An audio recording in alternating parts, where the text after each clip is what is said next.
Did you play tennis when you were young? No, not at all. Younger, of course. Younger. Yeah. No, no tennis. It doesn't come from me at all. So did you have any interest when you put Olivia into tennis? No, it was literally, what was she, about 3? And it was basically just try any and every sport and Yeah. see what takes her fancy. And she did well. I think she was all right, yeah. She seemed to have coordination at least. But I mean, at that age, you're just rolling a ball along the Sure, ground. if you're looking in the same direction, you're all right, aren't you? And then she joins a local club and starts having lessons. Yeah. Group lessons. And then when she was a bit older, she'd have individual hits and then private lessons. Yeah. So and then if we fast forward, because there's an interview with Olivia and you can watch anyway and find out more about that. But now Olivia is 16, just started college, and she represents the county.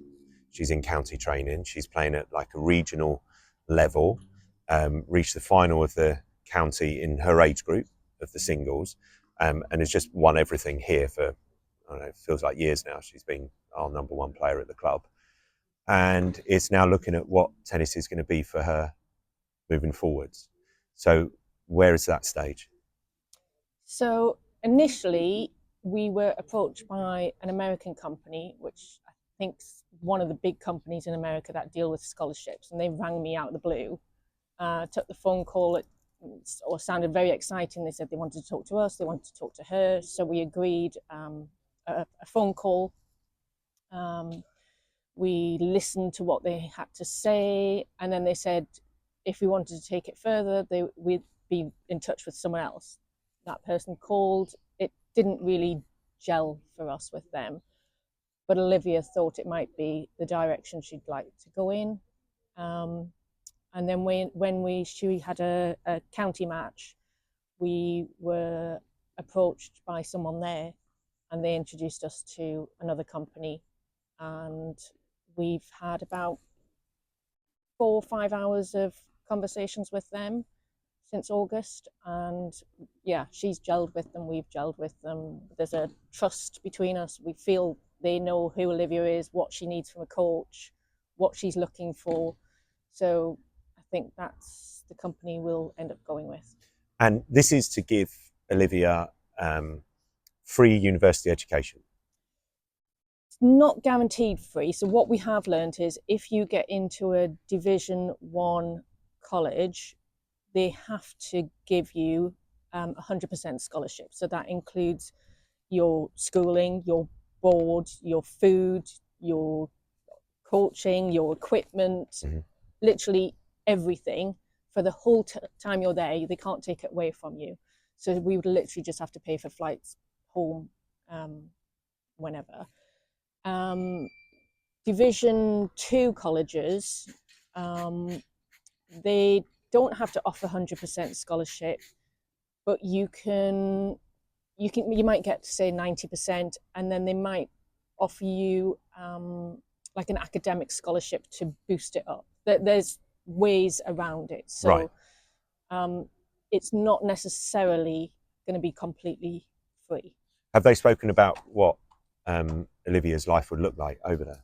Oh yeah, I mean, they talk about private jets and flying you from one college to the other across the country. It's, you're treated as gods and goddesses at the colleges because sport is everything. And if you've got that kit on, then, it's the Holy Grail.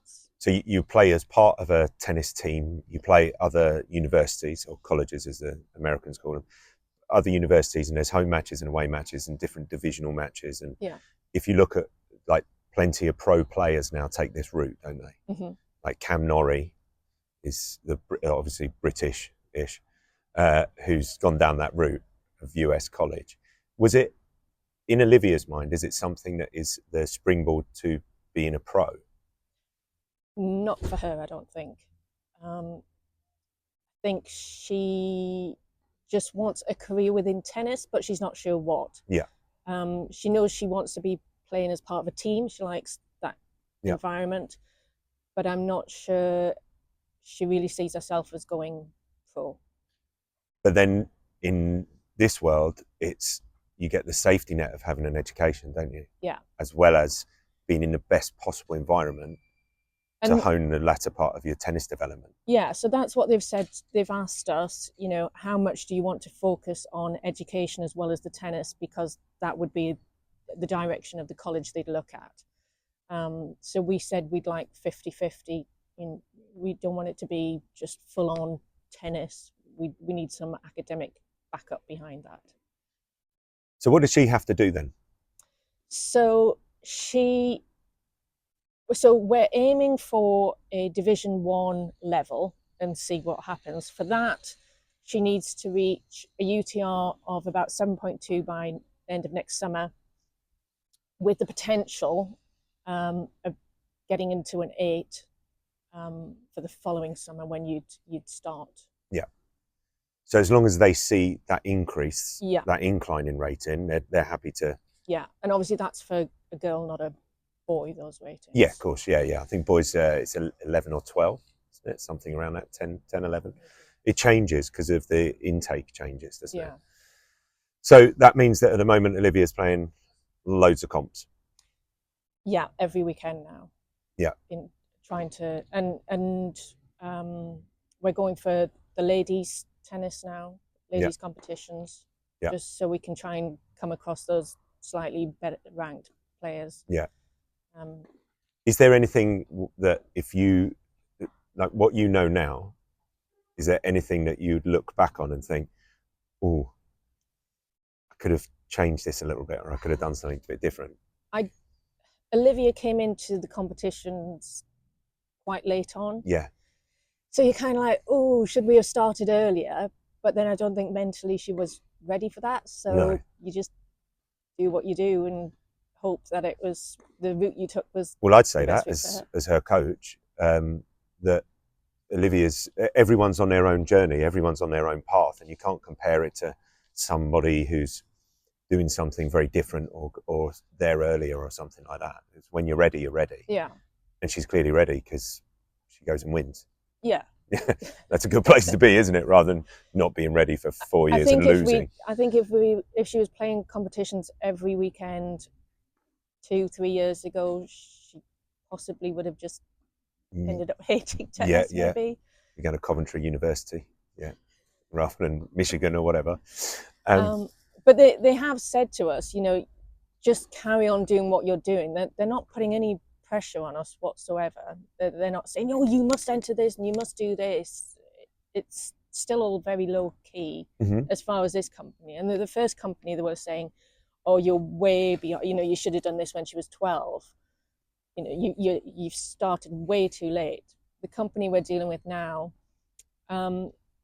they actually said legally the American coaches at the colleges can't talk to her until the term of her finishing her GCSEs. Right. So the companies themselves can have discussions. And these act as like an in-between for the person and the university system. Yeah. So they would place the player in the best possible environment for them. Yeah, so they get to know the player. They get to know Olivia. Yeah. They ask questions like, do you want to be on the East Coast, West Coast? I mean, Olivia, she's been to New York and that's it. She doesn't know America whatsoever. Yeah. But, you know, we've had family discussions and said, you just know, not the middle. It'd be easier to be on the East Coast. Yeah, definitely. She doesn't want to be somewhere too hot. Yeah. I mean, obviously playing in the UK, you don't mind the cold a bit. Well, I'm all right. So we've narrowed it down to a couple of states, but then obviously within those states, there's hundreds of universities. So then it's for them to find the right coach for Olivia and what fits for her. If you were to give any advice, because I think a lot of parents actually don't know that this is a route, that tennis gives you this option. What could you tell other parents, knowing what you know now, oh wise one? I wouldn't focus on it too much, not until maybe you're 16 or they're 16. Just carry on doing what you're doing, kind of take feed from your child. If they want to be playing tournaments, play tournaments. But I don't think at the age of 12 you should be thinking, I want my child to go to the US and that's going to be our main focus. I mean, we will still apply for UK universities. Yeah. But you know, people know their own child, and I would just say, don't force the situation. Yeah, just get better at tennis. Like if they're enjoying tennis, they're getting better, and they're playing some comps. They if they like it, and it's the byproduct is things like rankings and university or pro tour, isn't it? It's all the people that I know who have become incredible at tennis, and Olivia's like that.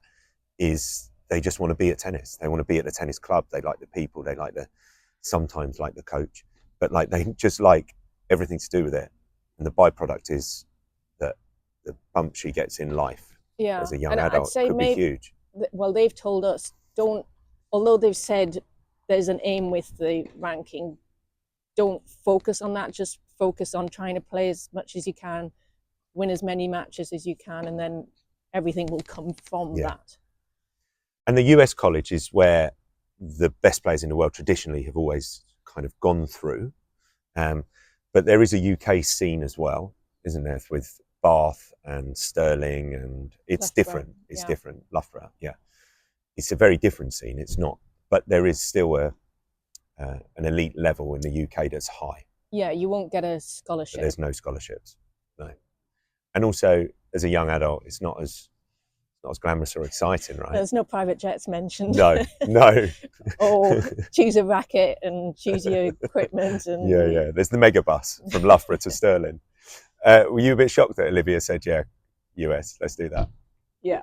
I mean, you know, for Olivia to go to London's a big deal on her own.